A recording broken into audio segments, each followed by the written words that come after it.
망원제일교회 이제 52주년 생일을 맞이했는데요. 여러분, 우리 앞뒤 좌우에 계신 분께 이렇게 인사했으면 좋겠어요. 우리 교회 생일을 축하합니다. 이렇게 서로 인사해 볼까요? 우리 교회 생일을 축하합니다. 우리 교회 생일을 축하합니다. 네. 자, 생일 맞이하셨고요. 또 어떤 분은 생일 당했다고 그러기도 하는데 오늘 생일을 맞이했습니다.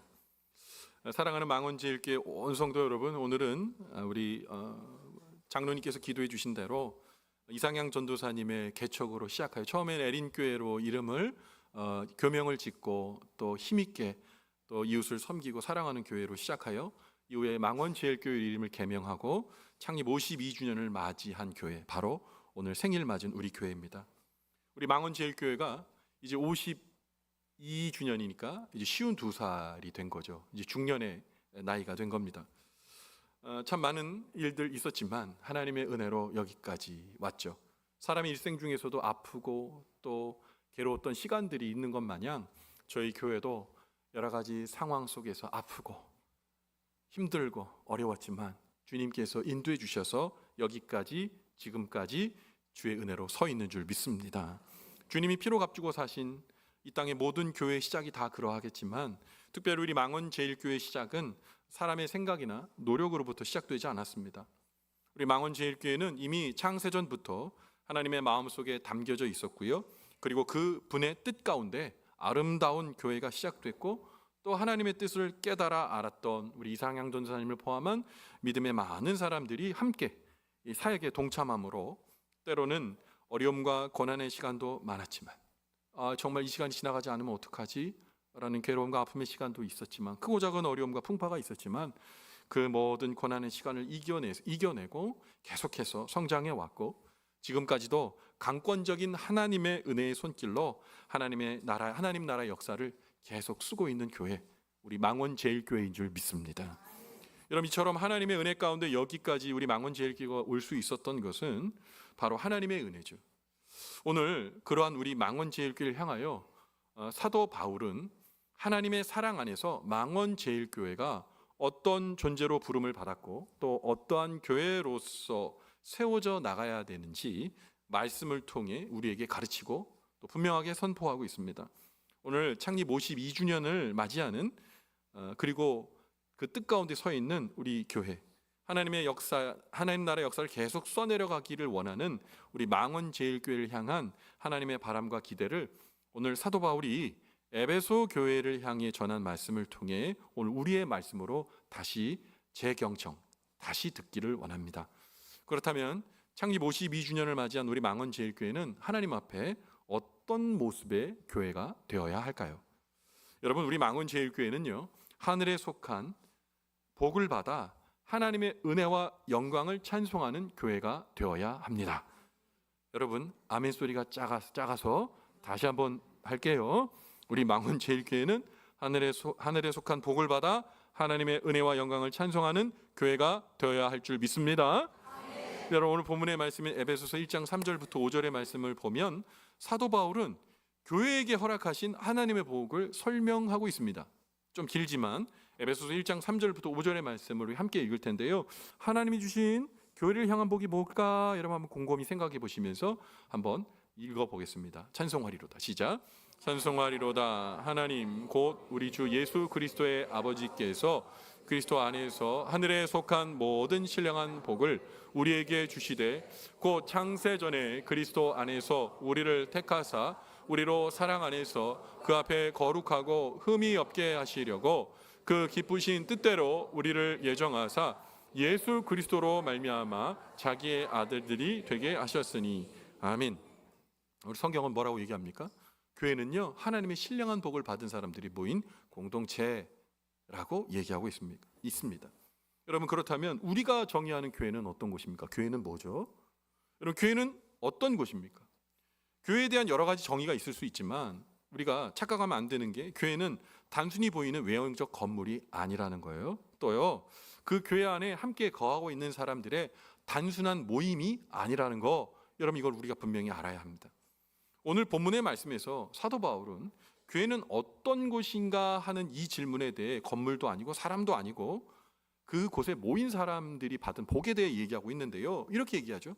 창세전, 즉 세상이 만들어지기도 전에 그리스도 예수 안에서 이 지금 모여있는 우리를 주님께 하나님께서 예정하시고 이미 택하셔서 예수 그리스도의 십자가 구원의 그 은혜로 하나님의 자녀가 되게 하신 복, 즉 그리스도 안에서 하늘에 속한 이 모든 복을 신령한 복이라고 표현하면서 이 신령한 복을 하나님께로 받은 사람, 그래서 모인 사람, 신앙의 공동체가 바로 교회라고 말씀하고 있는 거예요. 여러분, 그런데 오늘 통칭한 이 복을 신령한 복이라고 얘기해요. 이 신령하다는 단어를 요새 좀 잘 쓰진 않잖아요. 신령한 복. 그럼 이 신령한 복은 어떤 복입니까? 여러분, 어두운 곳에서 갑자기 펑 하고 뜬금없이 나타나는, 여러분, 신령님이 주시는 복입니까? 금도끼, 은도끼처럼 그냥 산신령의 마음을 잘 헤아려 주면 금도끼도 받고 은도끼도 받고 그렇게 주는 복입니까? 아니란 거 여러분 잘 아시죠? 오늘 성경 본문에서 말하는 신령한 복이라는 게 뭡니까?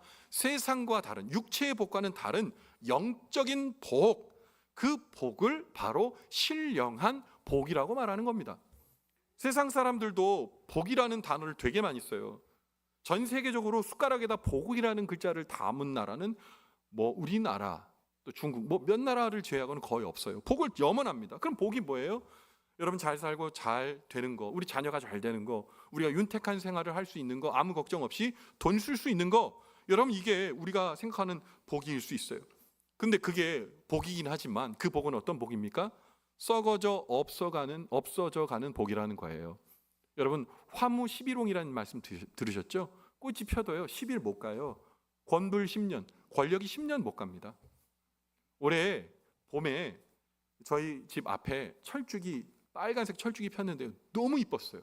너무 풍성하고 이게 한꺼번에 나 좀 보세요 이렇게 하는 것처럼 활짝 펴가지고 그냥 지나갈 수가 없어서 핸드폰에다가 담았어요. 핸드폰 카메라를 담았습니다. 그런데 오늘 교회로 오려고 가다가 그 철쭉 생각이 나서 봤더니요, 하나도 없어요. 다 시들어가지고요, 되게 보기 싫은 모습으로 거기 있더라고요. 아니, 며칠 전까지만 해도 그렇게 저한테 기쁨을 주었던 그 꽃이요, 참 허무하게도 아무런 향기도 없고 아무런 빛도 드러나지 않는, 그야말로 좀 떨어지지 않는 그 썩은 꽃들을 좀 폐기했으면 좋겠다라는 마음이 들 정도로 비참한 그것이 돼 있더라고요. 여러분, 우리는요, 세상에 썩어져가는 복을 붙들고 사는 그런 공동체가 아니라 하나님이 주신 구원의 복, 영생의 복, 차원이 다른 예수 그리스도를 통해 얻게 되는 썩지 않고 쇠하지 않는 영생과 구원의 복을 받은 사람, 그 사람들이 모인 것이 바로 우리 망원제일교회인 줄 믿습니다. 여러분, 교회는 세상이 생각하는 방식에 번영하고 성공하는 복을 얻기 위해서 모인 공동체가 아니에요. 여러분, 우리는요, 예수 믿는 것, 예수님이 주신 구원의 그 기쁨이 나에게 있다, 그것이 영생의 복이고 나의 복이다 라고 고백하는 분들이 여기 다 모여 있는 거예요. 그런데 참 놀라운 것은 예수님이 주신 영생의 복을 까먹기 시작하면 어떻게 되는 줄 아세요? 그 빈자리에 나의 생각과 나의 고집과 나의 정의가 들어가게 되는 거예요. 예수님을 사랑하는 마음이, 불타오르는 사랑하는 마음, 하나로 모인 그 마음이 사라지게 되면요, 교회는요 싸울 수밖에 없어요. 혼란스러운 게 당연한 겁니다. 그러나 예수로 점화된 교회는요, 그 안에 예수님께서 중심이 되어주시고 그 영생을 확신하며 살아가기 때문에 여러분, 아무런 문제가 생길 수가 없는 겁니다. 여러분, 사도행전 2장에 보면요, 예루살렘의 초대교회가 이러한 신령한 복을 누리게 되었다는 것, 성경은 말씀하고 증거하고 있어요. 여러분, 그들이 신령한 복을 얻게 되었을 때, 영생의 복, 그리스도 예수가 주신 복을 얻게 되었을 때 어떠한 일이 일어나는지 여러분 알고 계시죠? 여러분, 어떠한 일이 일어났습니까? 예수님께서 승천하셨습니다. 부활하시고 승천하시면서 뭐라고 그러냐? 내가 곧 올게, 그러면서 성령을 보내주신다 말씀하시면서 감람산에서 승천하셨어요. 그걸 보고 예수님 곧 오시는구나, 이제 우리 부활의 천국이 이제 가깝구나라고 생각하는 사람들이요, 교회 안에 모여들었습니다. 예루살렘에 수천 명의 사람들이 예수님을 구주로 믿고 그 은혜에 감격한 성도들이 초대교회를 이루게 되었죠. 그런데 그들이 예수를 믿고 초대교회를 이루게 되었을 때 그들을 통해서 전혀 상상하지도 못하고 예상치 못한 일이 일어나게 됐어요. 여러분, 그 예상치 못한 일이란 게 무엇이었을까요? 여러분, 원래 유대인들은요, 하나님, 구약의 하나님이 정말 절절하게 믿겠다라고 하면서 율법의 신봉자들이었습니다. 그런데 유대인들이 하나님 그리고 율법만큼 목숨을 거는 게 있었어요. 뭔지 아세요? 뭐니 해도 맞습니다. 뭐니뭐니, 제가 힌트를 다 드렸잖아요. 뭐니뭐니 해도 돈에 목숨을 거는 사람들이었습니다. 하나님을 그들이 믿고 의지한다고 했지만 그들은 돈을 인생에 있어서 최우선 순위로 두었어요. 왜 그랬을까요? 이유가 있어요. 이스라엘 백성들은요, 나라가 없는 민족으로 살았어요. 여러분, 나라가 없는 비참함 아시죠? 우리나라도 일제치하에 그 수십 년을 여러분 향시개명해서 이름 바꾸고 우리가 우리의 말을 쓰지도 못하고 그렇게 살아왔습니다. 뭐 경험하신 우리 어르신들도 있겠지만, 여러분 그것이 얼마나 힘드냐? 보호받지 못하는 인생이에요.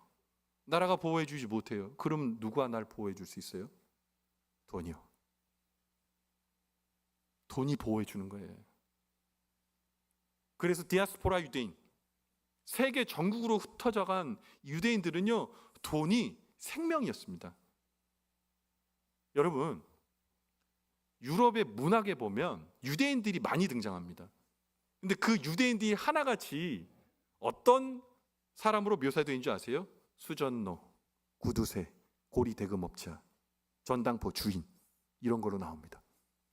왜냐하면 타국에서 돈을 악착같이 벌 수 있는 수단은 그런 고리대나 돈놀이 하는 것밖에 없어요. 근데 아시죠? 율법에 뭐라고 그래요? 돈놀이 하라고 그래요? 말라고 해요? 하지 말라고 그래요.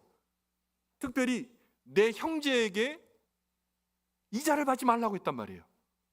그러니까 유대인들이 어떻게 할게요? 이방인들에게 폭리를 취했어요.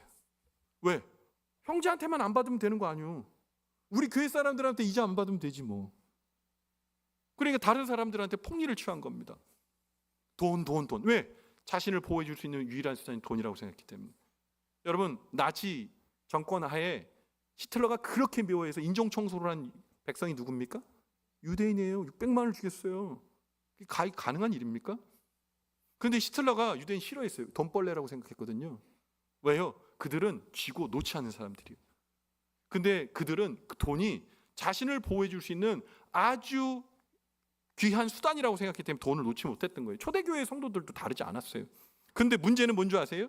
자기를 보호해 줄 수 있는 수단이 돈밖에 없다, 그리고 그 이유는 없다라고 생각하는 그들이 진짜 예수 그리스도를 만나니까요, 해안이 열렸어요.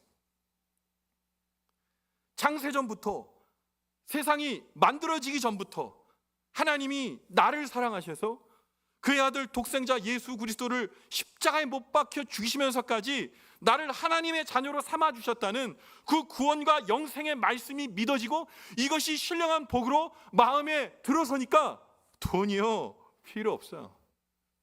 돈이 최고의 가치를 내어주게 된 거예요, 예수 그리스도에게. 그래서 초대교회 성도들은 누구라고도 할 수가 없이 자신들의 돈을 내놓고 서로를 나누고 특별히 가난한 사람들을 구제하는 일에 힘을 쓰기 시작했어요. 초대교회를 뭐라고 하는 줄 아세요? 원시 공산주의 사회라고 그럽니다. 내게 네게 없어요. 다 나눠 쓰는 거예요. 유무상통.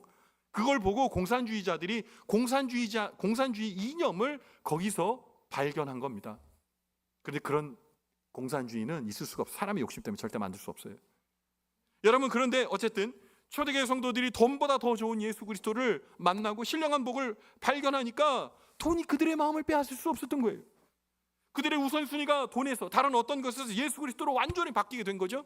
그래서 그들은 그러한 신령한 복을 주신 예수님을 함께 만난 일이 너무 좋아서 날마다 모인 거예요. 날마다 기쁘고 좋아서 또 그러한 은혜를 함께 누리게 된 성도들을 서로 보고 싶어서 날마다 모여서 만나서 하나님께 찬양하고 기뻐하며 예배드렸던 거예요. 그런데 이 초대 유대교인보다 더 대단한 민족이 있습니다. 우리예요, 우리. 우리는 예배를 얼마나 많이 드린 줄 아시죠? 새벽 예배 드리는 나라 어느 나라? 우리나라밖에 없어요. 새벽 예배. 여러분, 수요 예배, 금요 기도회, 주일 오후 예배 어느 나라가 드려요? 우리나라가 드립니다. 선교사님들이 처음에 왔는데요, 새벽 기도회를 안 하는 거예요. 새벽 예배를 안 하는 거예요. 그런데 길선주라는 장로님, 예전엔 장로님을 영수라 그랬거든요. 이 길선주 영수님이 봤는데 이 길선주 이분은 도교를 믿었어요. 근데 새벽 예배를 드렸거든. 근데 선교사님이 와서 뭐라고 그래요? 하나님은 왕중 왕이십니다. 뭐 그런 거예요. 아, 그래요? 그런데 보니까 내가 예전에 믿었던 신들은 새벽 예불을 드렸잖아. 근데 선교사님들이 왕중 왕이라 그러면서 낮마다 새벽마다 주무시는 거예요. 그러니까 돌을 던지는 거예요. 일어나 기도하시라고. 일어나 기도하시라고. 그러니까 선교사님이 문을 열고 뭐라고 그래요? 길선주, 새벽은 자는 겁니다. 뭐 이렇게 설명을 했나 보죠. 안 돼. 그래서 어떻게 한 줄 아세요? 길선주 목사님이 영수에서 목사 안수를 받고 새벽 기도를 만든 거예요. 제가 얼마나 좋은지 몰라요. 목사가 돼서 우리 길선주 목사님 사랑해. 새벽 예배를 드릴 수 있게 됐잖아요. 사랑할 수밖에 없는 분을 날마다 만나고 싶으니까 초대교회 성도들이 그랬고 우리도 그랬던 거예요. 여러분, 그런 초대교회 성도들의 말로 표현할 수 없는 행복한 모습 누가 보고 있었을까요? 바로 예루살렘에 함께 살고 있었던 교회 밖에 있는 예루살렘 사람들이 그 초대교회 성도들을 보기 시작한 거예요. 예루살렘에 있는 사람들에게 초대교회 성도들은 그들이 알고 있었던 어제 그들과 함께 살았던 그들이 아니었어요. 교회를 이룬 그리스도인들은 예수님을 알고 나서부터 그의 표정, 말투, 삶의 모습이 완전히 달라진 겁니다. 그리스도 예수로부터 오는 하늘의 신령한 복을 누리게 된 초대교회 성도들이 한마디로 부러울 것이 없는 너무나 행복한 얼굴로 변해버린 거죠. 여러분, 그래서 이러한 행복한 초대교회 성도들의 모습을 보고 예루살렘의 사람들이 그들의 변화에 놀라워하며 심지어 궁금해졌다는 겁니다. 그래서 나도 한번 믿어봅시다 하고 찾아오는 사람이 계속 많아졌다는 거예요. 예수를 믿으란 말만 하면 나도 당신처럼 그렇게 행복해질 수 있다면 나도 믿어볼게요 라고 하며 교회를 들어오는 사람들이 많아졌다는 겁니다. 여러분, 우리 한국교회도 그걸 경험하지 않았어요? 80년대 90년대 여러분, 하나님의 놀라운 은혜의 절정을 한국교회는 맞이했습니다. 공터에 천막만 쳐도요 구름대처럼 예수 믿는 사람들이 모여왔습니다. 여러분, 교회는 날마다 하나님의 영광을 부르짖는 교회로 날마다 계속 부흥이 되었어요. 지금은요? 사람들이 교회를 떠나고 있습니다. 아니, 교회를 찾으려고 하지 않습니다. 궁금해하지 않습니다. 왜 그럴까요? 우리에게 변한 모습과 변한 얼굴이 없기 때문입니다. 하늘의 신령한 복을 얻게 된 교회 성도들의 얼굴은 행복해야 될 텐데 우리의 얼굴의 모습에 보면 행복은 이미 종족을 감춘 지 오래인 것 같아요. 가난하고 성공하지 못한 것 같고 예기치 못한 질병으로 인해 때로는 아프고 고생을 해도 예수 믿는 사람은 하늘의 신령한 복을 받았기 때문에 그 얼굴이 해처럼 밝을 수밖에 없는 것입니다. 그래서 사도 바울은 그래요. 내가 가난한 것 같으냐?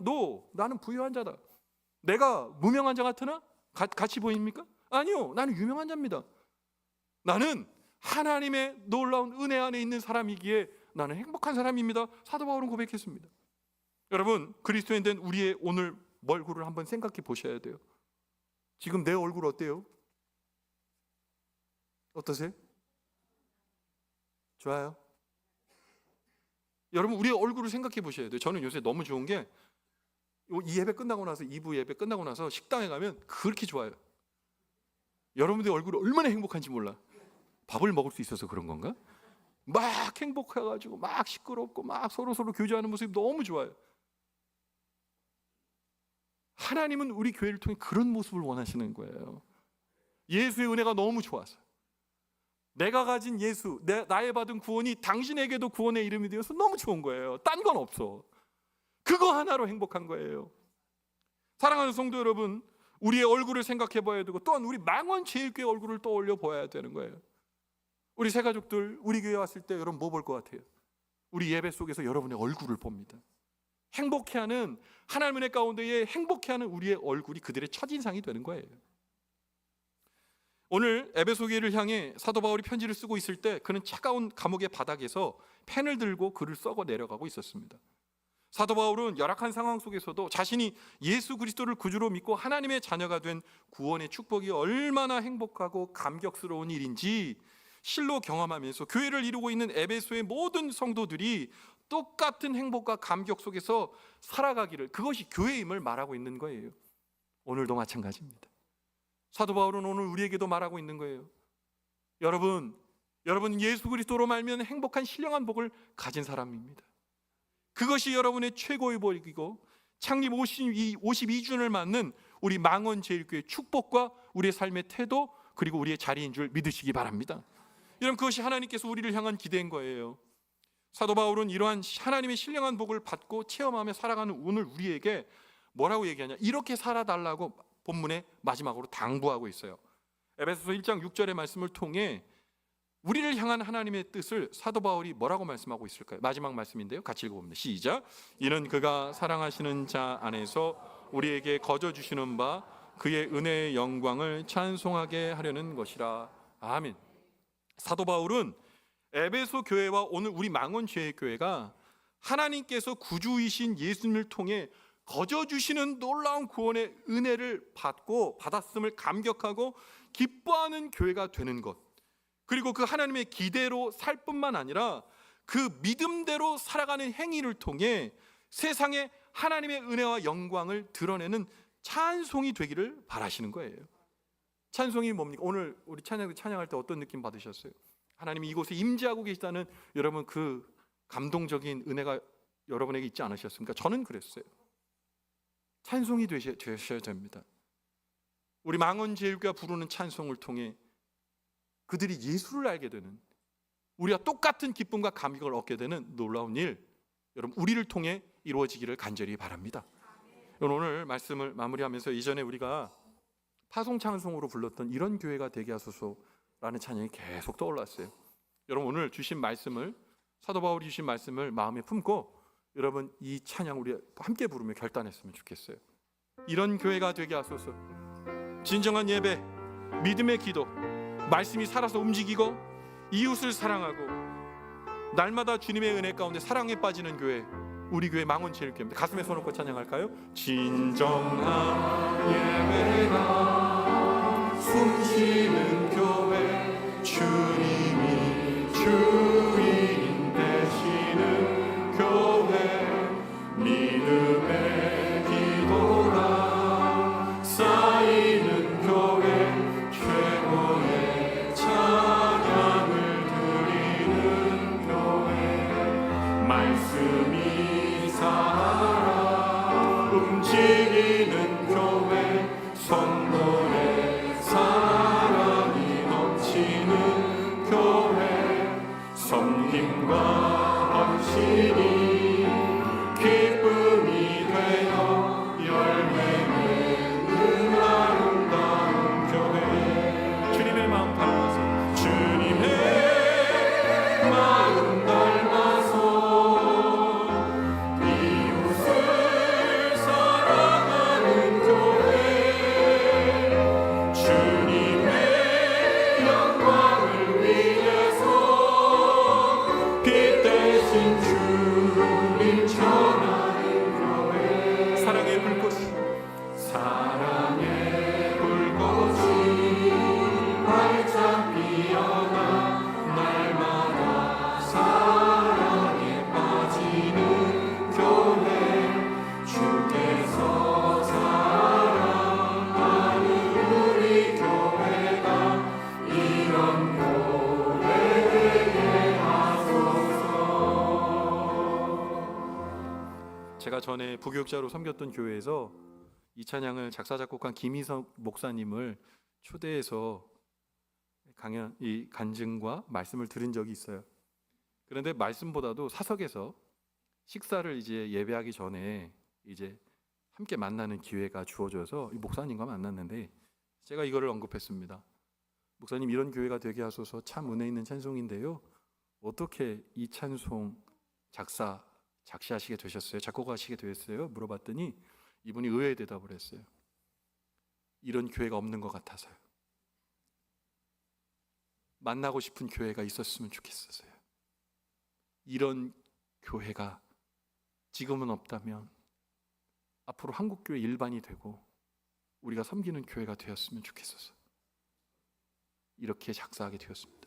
은혜가 되었어요. 마지막 후렴에 사랑의 불꽃이 활짝 피어나 날마다 사랑에 빠지는 교회, 생각만 해도 좋은 교회, 가고 싶은 교회, 누리는 교회, 그 교회, 주님이 우리에게 기대하시고 바라는 교회 아닐까요? 하나님께서 오늘 우리에게 세상이 걱정하며 염려하는 교회가 되지 말고 하나님께서 주시는 은혜 가운데 서로 뜨겁게 사랑하는 교회 되라고 말씀하십니다. 또한 예수 그리스도의 십자가를 구경하는 교회가 아니라 예수 그리스도의 십자가를 마음에 깊이 품고 하나님 뜻대로 살아가는 신앙을 통해 하나님의 이름이 영화롭게 높여지며 예수 그리스도의 복음이 힘있게 전해지는 교회, 주께서 사랑하시는 교회, 망원제일교회, 그 영광스러운 교회로서 살아갈 것을 오늘 간절히 바라시지는 않을까요? 다른 것 말고 예수로 인해 행복한 우리의 얼굴이, 예수 그리스도로 인해 환히 빛나고 즐거워한 우리의 모습과 손과 발을 통해 예수님을 닮은 삶이 교회 담장 밖을 넘어 세상의 이 신령한 행복을 전염시키는, 하나님께서 진정 사랑하고 자랑스러워하시는 망원제일교회, 그리고 우리 선배들이 그토록 기도하고 있는 그 망원제일교회, 그 거룩한 삶, 내가 삽시다. 우리가 삽시다. 우리 교회가 삽시다. 사랑하는 온 성도님들, 52주년의 역사를 쓰게 해주신 하나님의 은혜에 감사하며 100년, 200년 주님 오시는 그날까지 하나님의 거룩한 찬송과 영광의 찬송이 되어 믿음의 길 걸어가게 되는 우리 성도님들과 우리 망원제일교회 되시기를 주님의 이름으로 간절히 축원을 드립니다. 아멘. 기도하겠습니다. 하나님 아버지, 이런 교회가 되고 싶습니다. 생각만 해도 좋은 교회, 생각만 해도 예수의 사랑이 느껴지는 교회, 바라만 봐도 행복과 기쁨이 넘치는 성도들의 얼굴이 있는 교회, 행복한 하나님의 복을 전염시키는 교회, 망원제일교회 되고 싶습니다. 52년 전에 우리 이상영 전사님이 그 온전치 않은 몸으로 수많은 사람들에게 예수의 모습을 보여주면서 함께 이웃이 되어주시고 벗이 되어주셔 예수의 삶 살아감으로 인해 모여온 교회가 벌써 52주년의 역사를 쓰고 있습니다. 그런데요, 그런 사랑의 역사를 써내려가는 교회에 나는 어떤 얼굴과 모습으로 서 있는지 돌아봅니다. 하나님, 우리가 주님의 영광의 찬송이 되는 교회, 주님이 생각만 해도 좋은 교회, 자랑스러운 교회, 그 교회로서 살아갈 수 있도록 부족하지만 주님 우리와 함께 해주시고 우리와 동행해 주시며 깨닫게 된 것으로 멈추지 않고 우리의 삶의 자리에서 우리의 행위로 드러나는 망원제일교회, 주님이 기뻐하시는 우리 교회 되게 도와주시옵소서. 오늘 귀한 말씀을 주신 은혜와 감격을 가지고 도전하는 인생, 주님이 원하시는 도전하는 인생을 살아갈 수 있도록 도와주시고 그 마음을 결단하는 우리 모두를 기뻐해 주시는 우리 망원제일교회 주인이 되어주시며 우리 믿음의 온전한 이유가 되어주시는 예수님 귀하신 이름 받들어 간절히 축복하며 기도 올리옵나이다. 아멘.